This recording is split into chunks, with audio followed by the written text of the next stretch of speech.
Hello मित्रों, मैं आप लोग का अपना साथी जितेंद्र यादव अपने यूट्यूब चैनल रिमेंबरिंग पॉइंट पे आप लोग का स्वागत करता हूं। साथियों, वीडियो को पहले स्टार्ट करने से पहले आपको कहेंगे हमारे चैनल को लाइक, सब्सक्राइब और कमेंट करना ना भूलें। इसी के साथ अपने वीडियो को आज हम यही स्टार्ट करते हैं। साथियों, जैसा कि मैंने आपको बताया था, आबीयू में 13 रूल होते हैं और 13 रूल को हमने आपको बहुत ही बखूबी समझाया भी था। साथियों, आज हम उस पर सवाल देखते हैं, सवाल कैसे आते हैं उस पर और उसका सवाल हल कैसे किया जाएगा। आज हम उसका आपके सामने जो है लगाएंगे, उसको देखते हैं उसका एग्जाम्पल। साथियों, हमने आपको एग्जाम्पल बहुत कम करवाए तो इसलिए हम एग्जाम्पल बता रहे हैं, 2 एग्जाम्पल, उसके बाद हम एक्सरसाइज बताएंगे। एग्जाम्पल और एक्सरसाइज दोनों हम इसी वीडियो जो हम देखेंगे, ठीक है। देखते हैं साथियों, क्या है हमारा पहला एग्जाम्पल। तो उदाहरण नंबर 1, साथियों, उदाहरण हमारा 1 क्या कहता है कि 5 3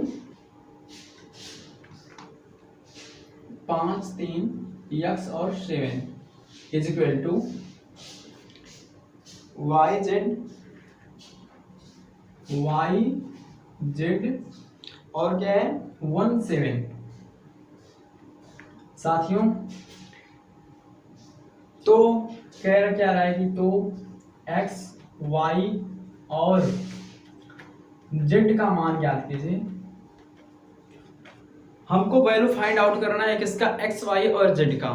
तो उसके लिए हम क्या करते हैं, देखिए कुछ स्पेशल इसके लिए नहीं है। हमने आपको बताया था आबीयू में क्या होता है। आबीयू में साथियों हमने बताया था इसका स्थान कैसे होता है। अगर A11 है तो इक्वल टू के उधर हम जाएंगे तो A11 का ही हम लेंगे, ना कि A12 का ले लेंगे, अन्यथा गलत हो जाएगा। समानता होनी चाहिए। आबीयू पहले हम क्या देखेंगे, समानता दिखाने के लिए हम आपको थोड़ा सा कंसेप्ट क्लियर कर दें।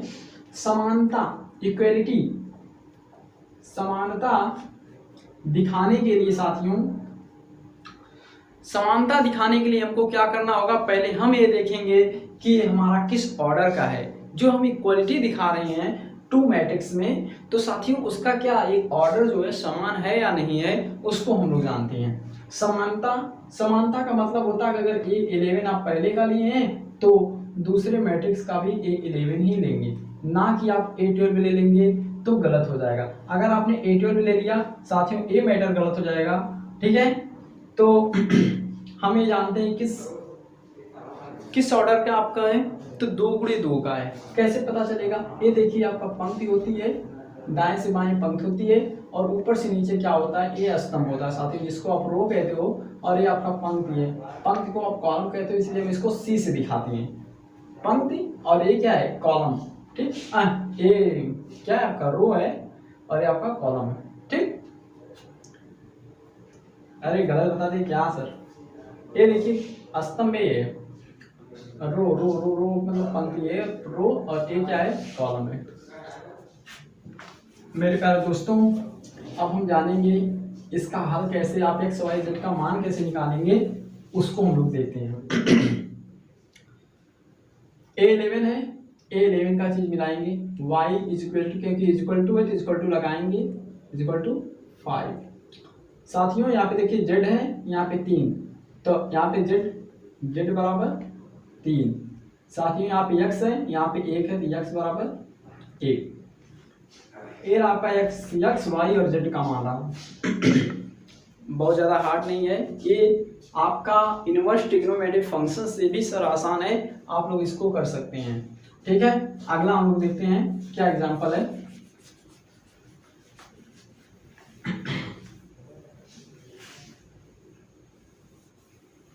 पहले दोस्तों अगला हमारा एग्जांपल कहता है w(x,y,z) का मान ज्ञात कीजिए।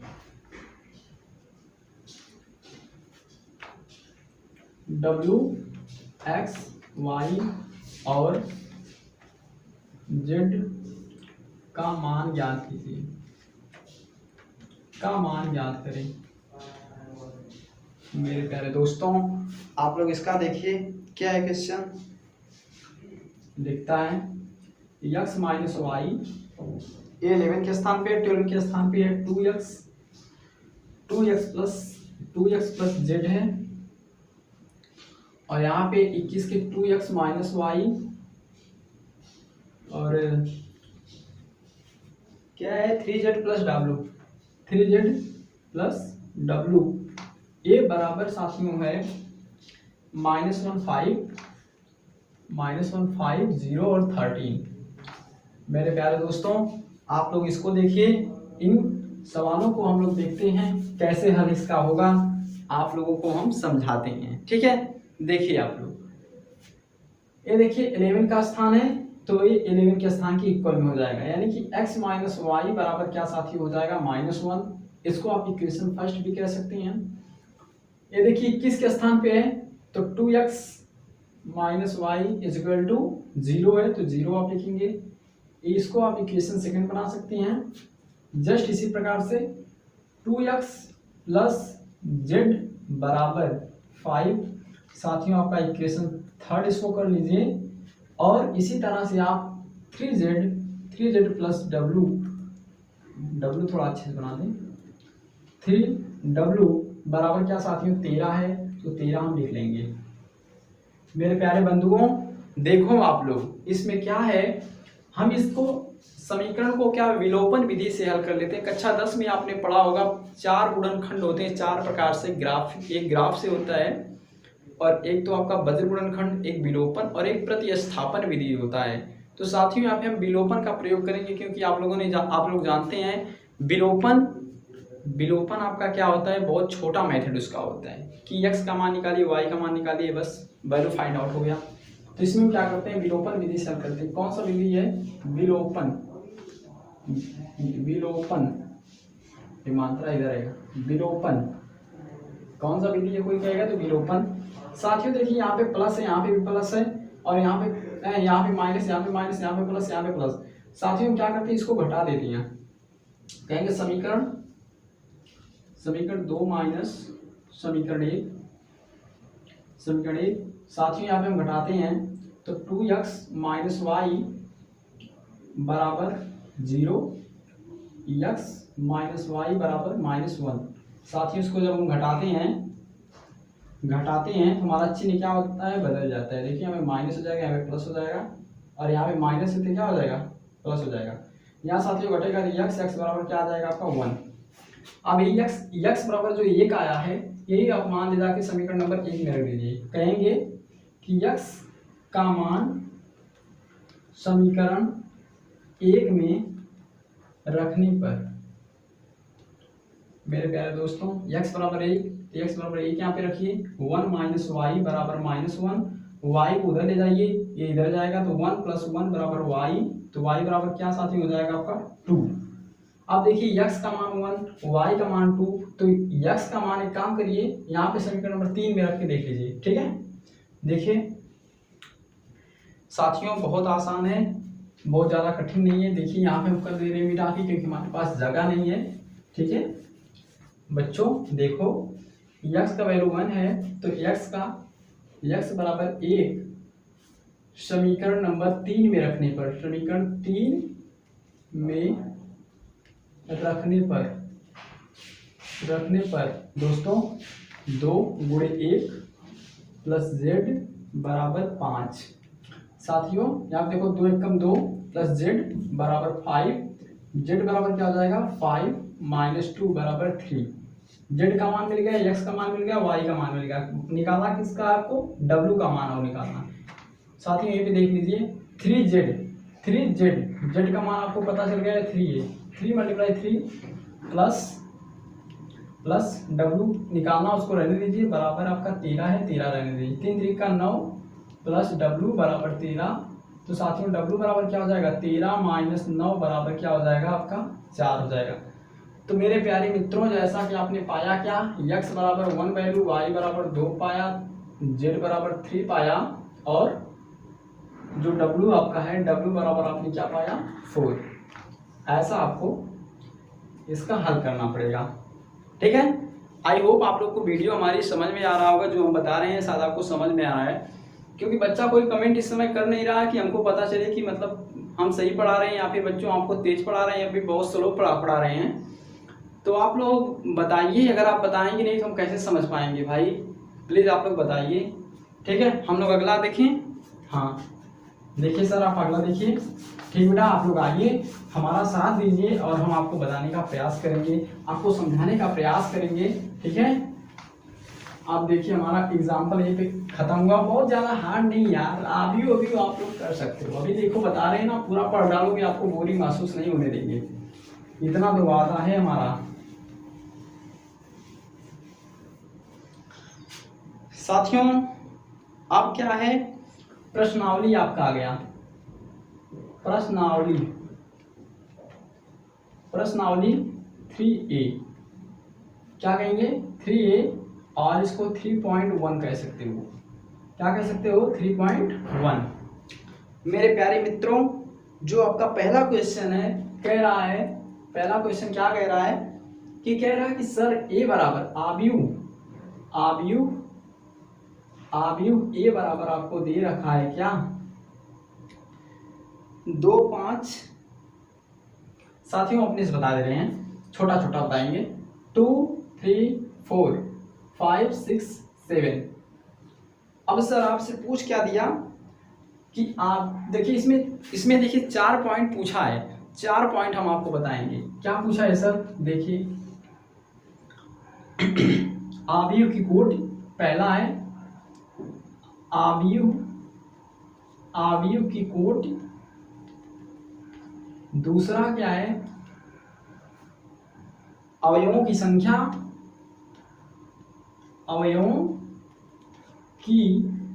संख्या, और तीसरा क्या है साथियों, तीसरा क्या कह रहा है कि अवयव यानी कि एलिमेंट। सर आप बताइए A12 का मान बताइए, A21 का मान बता दीजिए सर, A23 का मान बता दीजिए, A13 का मान बता दीजिए। साथियों यही आपका क्वेश्चन है। हमने आव्यूहों की कोटि में आपको बताया कि किस ऑर्डर का है। ऑर्डर को जानने के लिए हम पहले देखते हैं पंक्ति कितनी है, पंक्ति 1, 2, यानी पहले हम क्या लिखते हैं, पंक्ति लिखते हैं, यानी 2 गुणे स्तंभ क्या है 1, 2 और 3, 3 है तो 3 लिख लेंगे। तो हमारा किस ऑर्डर का हो गया 2 गुणा 3। आव्यूहों की कोटि क्या होगा साथियों 2 गुणा 3। आव्यूहों की कोटि हो गई, आव्यूहों की कोटि क्या होगा 2 गुणा 3। और सर जो दूसरा पॉइंट आपसे पूछा है अवयव में क्या होगा, हमने बताया था अवयव क्या होते हैं m इंटू n, यानी कि जो पंक्ति जितनी है और स्तंभ जितना है, पंक्ति जितना है और स्तंभ जितना है, दोनों को हम क्या करते हैं मल्टीप्लाई करवा देते हैं, वही आपका अवयवों की संख्या हो जाता है, एलिमेंट ऑफ द नंबर। क्या होगा 2 × 3 = 6। इसमें अवयवों की संख्या क्या है 6। साथियों उस तरह में आप गिन सकते हो 1, 2, 3, 4, 5, 6, करेक्ट आंसर। अब साथियों देखिए यहाँ पे A12 पूछा है, A12 में क्या होगा A21, A23, A13। तो A12 यानी 11, 12 क्या है 3 है। A21 सर 5 है, 5, 23, 21, 22, 23 7 है तो 7 लिख देंगे। और क्या है 13 है, 11, 12, 13 4 है। तो साथियों ये आपका हल हो गया, ये आपका हल हो गया। बहुत आसान है यार, आप लोग कर मतलब आपको बता रहे हैं, अगर आप हमारे चैनल से बने रहते हो तो साथियों ये हमारा आपसे वादा है कि आपको तो इंटर में अच्छा नंबर दिलवा के मानेंगे।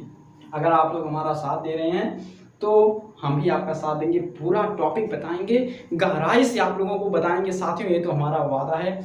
आप लोग बता दे रहे हैं कि अभी आप लोग बने रहिए, अभी बहुत डाउन क्वेश्चन बता रहे हैं, हम आपको पढ़ाएंगे IIT लेवल का क्वेश्चन, जहाँ कि आप साथियों आप लोग बन ना सकें। ठीक है, एक मिनट, ओहो प्रश्नावली मिट गया रे बाबा, प्रश्नावली मिटा दिए दोस्तों। देखो सॉरी,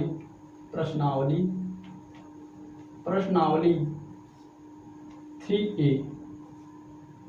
ठीक साथियों, अब हमारा नेक्स्ट क्वेश्चन क्या कहता है, कहता सर आप यूं की अच्छा दोस्तों, अच्छा क्रम तो आप पकड़ लोगे ना। इसमें जो दूसरा क्वेश्चन हमको दिया है, जो दूसरा क्वेश्चन दिया है साथियों, जो हमारा दूसरा क्वेश्चन दिया है वो कह रहा है बस केवल कोटि बताइए। कोटि क्या होगा साथियों, कोटि या क्रम, जिसको आप इंग्लिश में क्या कहते हैं ऑर्डर। ऑर्डर कहते हो ना, तो ऑर्डर आप नहीं पकड़ पाओगे मेरे स्टूडेंट हो। देखो क्या है साथियों, जैसे हमने आपको दे दिया ए बराबर 2 3 1 2 4 2 3 1 7। साथियों इसको आप नहीं बता सकते हो? अरे यारो क्यों नहीं बता सकते हो? देखो ये देखो 1 2 3। साथियों ये क्या आपका रो है, पंक्ति है, और 1 2 3 साथियों आपका कॉलम है। और हमने आपको बताया है कि यम इंटू यन, यम क्या है, यहाँ पे पंक्ति है, जो पहले नंबर होता है वो आपके पंक्ति को दिखाता है, तो आप पंक्ति लिख दीजिए। पंक्ति क्या है साथियों, इसमें देखिए 1 2 3, 3 आपका पंक्ति है और स्तंभ कितना है, वो भी 3 है। किस क्रम का है, किस क्रम का है, 3 गुणे 3 क्रम का है। अगर आपको कोई भी समस्या होती, कोई भी डाउट होता है, तो आप हमारे रिमेंबरिंग पॉइंट चैनल पे कमेंट कीजिए, आप पूछिए, सर हमको समझ में नहीं आया तो आपको बताया जाएगा, आपके कंसेप्ट को क्लियर किया जाएगा। कक्षा 12 वालों के लिए हमारा स्पेशल बैच चल रहा है, और भी बच्चे देख सकते हैं, क्योंकि 11 12 बहुत इंपॉर्टेंट होता है बेटा। 11 और 12 इतना इंपॉर्टेंट होता है कि आप कोई भी एग्जाम देने जाओगे तो पूछ ही देता, उसमें पूछ ही देता है। इंटर बाद आप पॉलिटेक्निक में जा रहे हो, आईआईटी में जा रहे हो, आप पीएनडी में जा रहे हो, सीडीएस में जा रहे हो, आप कहीं पे भी जाओ, वहाँ पे साथियों आप लोगों से क्वेश्चन मिलेगा जरूर। और आपने जाना, अवयव जाना मतलब प्रत्येक अवयव का क्रम आपने जान लिया, उसके एलिमेंट जान लिए, कौन एलिमेंट होता है और क्या क्वेश्चन बन रहा है, निम्नलिखित में कौन सा अवयव है। हाँ एक क्वेश्चन बहुत जबरदस्त आया, अब आपके नियम पर आ गया है, नियम कानून पर आ गया है कि आपको अभी बताना है कि कौन सा अवयव है। हमने कल आपको बताया था अवयवों के प्रकार, अवयवों के प्रकार, अवयवों के प्रकार। साथियों इसमें हमने आपको बताया ये 13 होते हैं। तो अब हम आपको सवाल देंगे और आपको बताएंगे कि कौन सा अवयव है। हम सवाल लिखेंगे, आप लोग बताएंगे सर कौन सा अवयव है, 13 में से बता दीजिए, तो आप लोग बता दीजिएगा। ओके, अब देखिए क्या है साथियों, कह रहा है साथियों कि 5 नंबर दिया है, मतलब इसमें देखो कौन सा अवयव है, कौन सा अवयव, कौन सा अवयव है। साथियों क्वेश्चन देखो कौन सा अवयव है, अवयव का चयन करना है। जैसे हमने आपको दे दिया क्वेश्चन फर्स्ट, जैसे हमने दे दिया आपको 0 0 0 0 0 0 0 0 0, रुक जा बाबू रुक जा, कितना आ जाएगा बताइए कौन सा अवयव है। प्यारा सा क्वेश्चन है। देखो हमने आपको समझाया था कि साथियों यदि किसी अवयव के सभी एलिमेंट शून्य हो तो आपका कौन सा होता है, शून्य अवयव, नल। नहीं मतलब आपको बताया था, अरे क्या है एकदम नलियों को क्या, नल और जीरो मैट्रिक्स, जीरो मैट्रिक्स। अरे इसमें टाइम इन्वेस्ट करने का मतलब ही नहीं है। साथियों आगे चलते हैं हम लोग, साथियों आगे चलते हैं, हमारा क्या क्वेश्चन कहता है देखो। अच्छा छोड़ो कोई बात नहीं है, आदिश अवयव देखो साथियों, जैसा कि हमने आपको बताया था कल कि अगर हम आपको इस तरह से दे दें 1 0 0 0 2 0 0 0, साथियों बताइए कौन सा अवयव है, कौन सा अवयव है, कौन सा है साथियों। हमने बताया था अगर इसका विकर्ण, विकर्ण को छोड़कर मुख्य विकर्ण, यानी मुख्य विकर्ण, मुख्य विकर्ण को छोड़कर, मुख्य विकर्ण को छोड़कर अन्य एलिमेंट अगर शून्य है साथियों, तब उसको आप कहेंगे, और ये भी जान लीजिए, और ये समान नहीं है तो आप इसको क्या कहेंगे, अदिश अवयव। क्या कहेंगे, अदिश अवयव, अदिश अवयव। अगर साथियों यही एलिमेंटवा अगर आपका, अगर ये एलिमेंटवा 1 1 1 हो जाता, अगर ये 0 0 हो जाते, तब ये कौन सा अवयव आपका होता। अभी कौन सा हो गया बताइए, फटाक दे। कब सर बताइएगा आप लोग कमेंट में कि सर जो आप लिख रहे थे हमको आ रहा था या नहीं आ रहा था, आप लोग बताइएगा मेरे प्यारे दोस्तों। आप लोग देखिए चैनल, अब हमारा सपोर्ट कीजिए, चैनल को एकदम मारी उखाड़ दीजिए, क्योंकि आप लोगों के लिए हम मेहनत कर रहे हैं साथियों। देखो यहाँ पे अवयव 1 1 1 1, साथियों देखो मुख्य विकर्ण क्या है, मुख्य विकर्ण, मुख्य विकर्ण देखो दोस्तों, मुख्य विकर्ण 1 1 1 है, तो यानी ये आपका कौन सा आव्यूह है, ये आपका आव्यूह है इकाई, इकाई या तत्समक। इकाई या तत्समक नहीं पढ़े थे उसमें, बताए थे नहीं आपको कि मुख्य विकर्ण अगर एक एक एक एक एक हो और अन्य एलिमेंट 0 0 0 हो तो आपका कौन सा होगा, वो साथियों आपका होगा ये कौन सा, इकाई या तत्समक। मेरे प्यारे मित्रों, मेरे बंधुओं, बताओ ये कौन सा है, ये कौन सा है, बता दो भैया फटाफट बताओ। 1 2 3 4 5 6 0 0 0 बेटा, 0 0 बेटा 0। देखो कौन सा है, महाराज बताओ, आप लोग बताओ कौन सा है, कौन सा है, नहीं समझ में आ रहा है, ये ऊपर ही है कि निम्न है, अपर है या फिर लोअर है, कौन सा है बताइयो।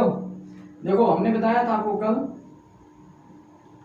कि साथियों ऊपरी त्रिभुजी क्या होगा कि जब i इज ग्रेटर देन 0, अगर i बड़ा है और j छोटा है तो इस कंडीशन के लिए जो एलिमेंट होगा वो 0 होंगे।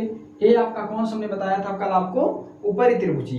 कौन सा बताया था दोस्तों, ऊपरी त्रिभुजी। ऊपरी त्रिभुजी में क्या होता है कि ऊपर के एलिमेंट संख्या में होते हैं, नीचे के 0 हो जाते हैं। अगर साथियों यही ऊपर का 0 रहता, नीचे का एलिमेंट संख्या में रहता तो आपका निम्न त्रिभुजी हो जाता।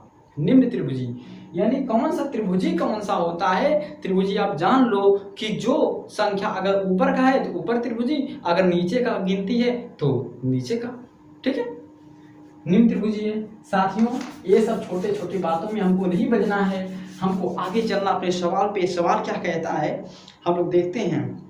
एक विकर्ण आव्यूह लिखिए जो अदिश आव्यूह, जो सर क्या कह रहा है, क्वेश्चन क्या है, एक लिखिए साथियों, आपका एक क्वेश्चन है, छोटा सा क्वेश्चन हमारी किताब का, कह रहा है कि साथियों एक विकर्ण आव्यूह लिखिए, एक विकर्ण आव्यूह लिखिए जो अदिश आव्यूह ना हो, जो अदिश आव्यूह ना हो। मेरे प्यारे मित्रों, मेरे बंधुओं, आपको हमने बताया कि विकर्ण आव्यूह और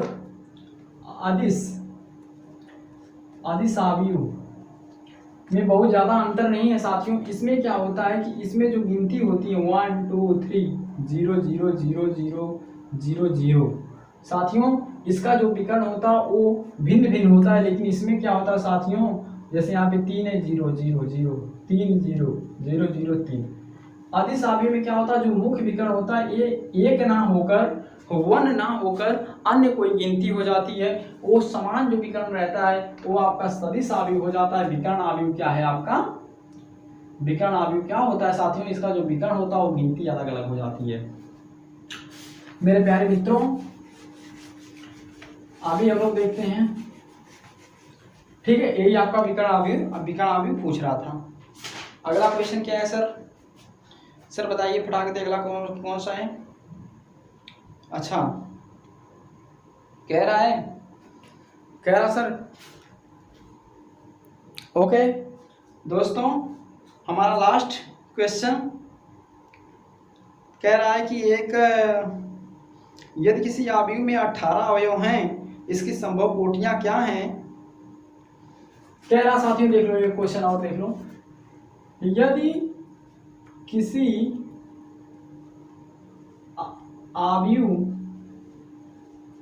के अवयव 18 हैं तो संभव अवयव, क्या लिख रहे हो, संभव कोटि बताइए, कोटि कितना होगा। अपने से सर, अपने से करने लगे क्या बेटा, क्या करें, 18 है, अवयवों की संख्या कितना है, 18 है, अवयवों की संख्या साथियों 18 है, तो इसका हमको कोट ही बताना है। कोट कितना होगा इसका, 18 का गुणनखंड कर दीजिए, फैक्टर, इसका फैक्टर कर दीजिए साथियों। देखिए अगर 1 का आप 18 से गुणा करेंगे या फिर अगर 18 का आप 1 से गुणा करेंगे तब आपका क्या हो जाएगा, 1, ये हो जाएगा फैक्टर, ये हो जाएगा। अगर साथियों 2 9 18, 2 गुणे 9 या फिर 9 गुणे 2 भी बना सकते हैं आप इसका। एक तो 3 गुणे 6 और 6 गुणे 3 भी बना सकते हैं, 3 भी बना सकते हैं साथियों। और कोई बनेगा, 6 3 18, 9 3 18, बस लड़ाई बंद साथियों। इतना होगा इसका फैक्ट, इसका ही कोट ही होगी। कितना है, 1 2 3 4 5 6, कितना होगा 6। इससे ज्यादा हो तो बना के दिखा देना, ठीक है। तो साथियों आज की वीडियो में हमारा यहीं तक टारगेट है, यहीं तक खत्म हुआ, और अगली वीडियो में एक्सरसाइज को खत्म करने का पूरा प्रयास करेंगे, क्योंकि सवाल ज़्यादा हैं और मेहनत ज़्यादा करना है साथियों आप लोगों को। अगर आप लोग हमारा साथ देंगे तो हम आपके सिलेबस को ज़रूर कवर कर लेंगे, आराम से कवर कर लिया जाएगा। इसमें बहुत बड़ी बात नहीं है, मैथ बहुत हलवा है, हलवा समझ लो कि जब आप चालू कर दिए हो तो ख़त्म भी कर दोगे, चालू कर दिए तो ख़त्म कर दोगे। लेकिन बस केवल डेली हमारे वीडियो लेक्चर को आप लोग देखते रहिए, ठीक साथियों। मिलते हैं दूसरी वीडियो में नए जुनून के साथ, और कल एक्सरसाइज को खत्म करके मानेंगे। ओके, गुड नाइट साथियों, बाय।